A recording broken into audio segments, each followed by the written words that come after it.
السلام علیکم اسٹوڈنٹس، ہم نے علم شہریت پارٹ 1 کے اسٹوڈنٹس کے لیے لیکچرز کا ایک سلسلہ شروع کیا ہے۔ اس حوالے سے یہ میرا تیسرا لیکچر ہے۔ ہمارا آج کا ٹاپک ہے علم شہریت کی تعریف۔ اسٹوڈنٹس ہر علم کے بارے میں مختلف مفکرین اور اس علم سے متعلق معلومات رکھنے والے رائٹرز اور دانشور اپنی اپنی ایک رائے پیش کرتے ہیں تاکہ اس کے ذریعہ اس علم کا دائرہ کار واضح ہو سکے، اس کے موضوعات کی کثیر رنگی کو جانا جا سکے اور اس علم کے ذیلی ٹاپکس تک آپ جیسے اسٹوڈنٹس کی رسائی ممکن ہو سکے۔ علم شہریت کے متعلق بھی مختلف دانشوروں نے ہمیشہ اپنے اپنے بیان دیے ہیں۔ اس حوالے سے ایف جے گولڈ نے علم شہریت کی کچھ اس انداز سے ڈیفینیشن کی کہ علم شہریت ان اداروں، عادات، سرگرمیوں اور جذبات کا مطالعہ کرتا ہے جن کی بدولت ہر فرد، چاہے وہ مرد ہو یا عورت، اپنے فرائض سر انجام دے سکے اور کسی سیاسی تنظیم کی رکنیت سے فائدہ اٹھا سکے۔ بچوں، اس تعریف کے مطابق علم شہریت اداروں کا علم ہے، فرد کی عادتوں کا علم ہے، اس کی سرگرمیوں یعنی اس کے اعمال کا علم ہے، اور بحیثیت شہری اس کے دل میں جاگزیں جذبات اور احساسات کا بھی علم ہے۔ اسٹوڈنٹس، اگر ہم اس تعریف کا تجزیہ کریں تو ہمیں اندازہ ہوتا ہے کہ علم شہریت اداروں کا علم ہے۔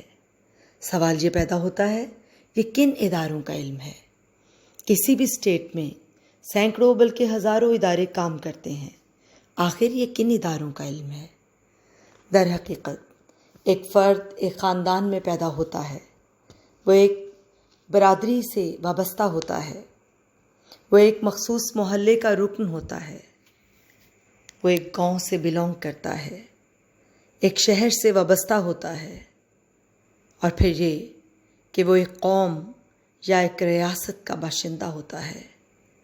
تو خاندان، برادری، محلہ، شہر اور ریاست سب ہی قدرتی ادارے ہیں۔ علم شہریت چونکہ ایک شہری کی زندگی سے تعلق رکھتا ہے، اس لیے علم شہریت ان قدرتی اداروں، خاندان، برادری، محلہ، گاؤں، شہر اور ریاست کے متعلق معلومات فراہم کرتا ہے، کیونکہ ان اداروں کو سمجھے بغیر ہم شہری اور شہری کی زندگی کو کبھی سمجھ نہیں سکتے۔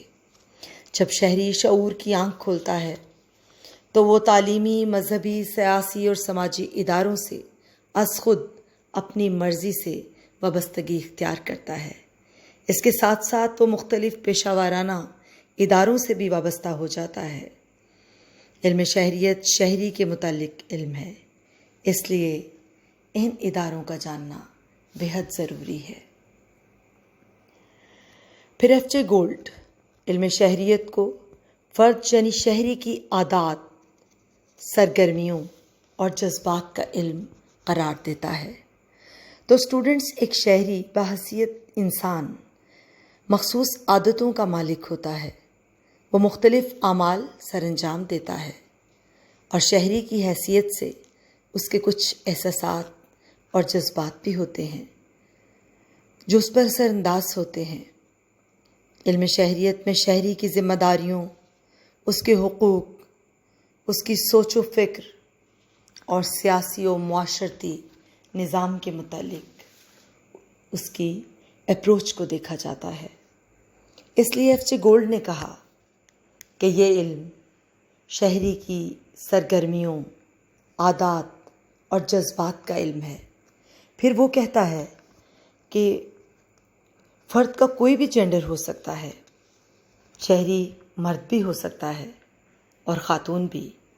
علم شہریت بلا تمیز سے جنس ایک فرد کے ان فرائض کا جائزہ لیتا ہے جن فرائض کی بجا آوری بحیثیت شہری اس کے لیے کرنا بہت ضروری ہوتی ہے، کیونکہ جب تک وہ اپنی ذمہ داریوں کو اور اپنے فرائض کو ادا نہ کرے، وہ کسی بھی سیاسی تنظیم سے وابستگی اختیار نہیں کر سکتا اور نہ ہی کوئی سیاسی تنظیم اس کو خود سے وابستہ کر کے مراعات اور فائدے دے سکتی ہے۔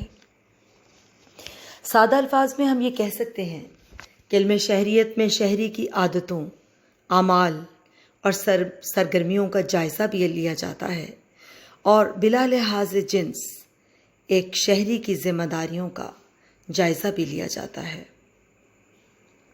یہ بھی دیکھا جاتا ہے کہ وہ سیاسی نظام سے اپنی وفاداری کو کس طرح نبھاتا ہے اور کس طرح سے سیاسی نظام سے وابستہ ہو کر اپنے لیے مراعات حاصل کر لیتا ہے۔ ایف جے گولڈ نے بالکل ٹھیک کہا کہ علم شہریت ان اداروں، عادات، سرگرمیوں اور جذبات کا مطالعہ ہے جن کی بدولت ہر فرد، چاہے وہ مرد ہو یا عورت، اپنے فرائض ادا کر سکے اور کسی سیاسی تنظیم کی رکنیت سے فائدہ اٹھا سکے۔ بچوں، ایک اور رائٹر پروفیسر پیٹرک گیٹس نے علم شہریت کی ایک مختصر مگر بہت جامع تعریف کی۔ اس نے کہا کہ علم شہریت شہری زندگی اور اس کے متعلقہ مسائل کا علم ہے۔ جب ہم اس تعریف کا جائزہ لیتے ہیں تو اس سادہ سی تعریف میں علم شہریت کے شب و روز کا سارا احوال بیان کر دیا گیا ہے۔ اس تعریف میں علم شہریت کے دائرہ کار کی وسعت پر کچھ اس طرح سے روشنی ڈالی گئی ہے کہ دور دور تک اس مضمون کی حدوں تک نگاہ چلی جاتی ہے اور اس مضمون کے مختلف گوشوں اور مختلف پہلوؤں کی طرف انسان متوجہ ہوتا ہے۔ پروفیسر صاحب کے مطابق سب سے بنیادی بات یہ ہے کہ علم شہریت شہری زندگی کا علم ہے۔ ایک شہری کی زندگی کیسی ہے، وہ کس مقامی سطح سے تعلق رکھتا ہے، وہ کس قوم کا باشندہ ہے، وہ کس ریاست کا باسی ہے، وہ کس سماج کا حصہ ہے،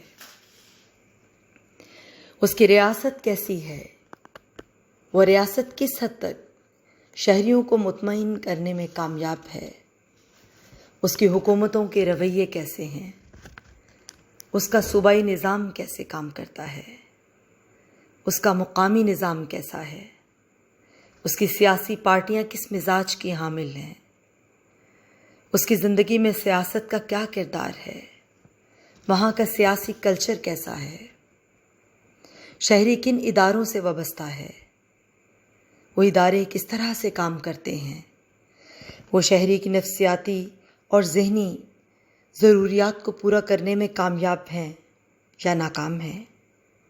یعنی علم شہریت شہری کی زندگی کے ہر پہلو کو جاننے کا علم ہے۔ بچوں،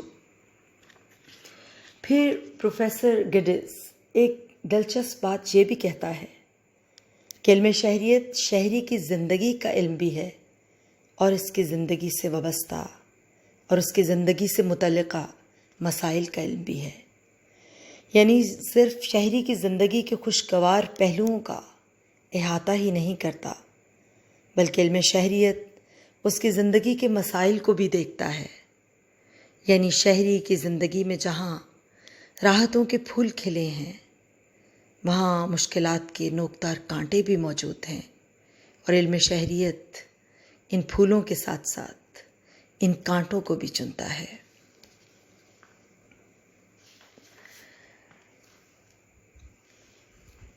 بچوں، اسی لیے ہم اس علم کے متعلق نہایت اعتماد سے یہ کہہ سکتے ہیں کہ یہ علم ایک شہری کی زندگی اور زندگی سے متعلقہ تمام تر مسائل کو جاننے کا علم ہے۔ ایک شہری جس ریاست میں آباد ہے، وہاں کی غربت، وہاں وسائل کی عدم دستیابی، وہاں جرائم کی شرح میں اضافہ، وہاں کے سیاسی، معاشی اور معاشرتی نظام کی کمزوریاں، شہری کے سماجی، سیاسی اور معاشی مسائل، ان سب کے متعلق علم شہریت میں معلومات فراہم کی جاتی ہیں۔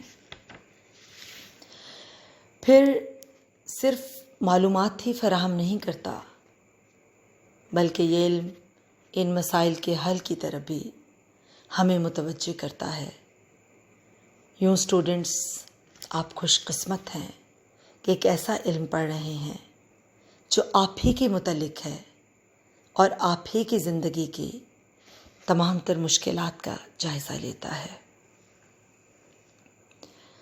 بچوں، اگلے لیکچر میں کچھ اور رائٹرز کی ڈیفینیشنز کو ہم ڈسکس کریں گے۔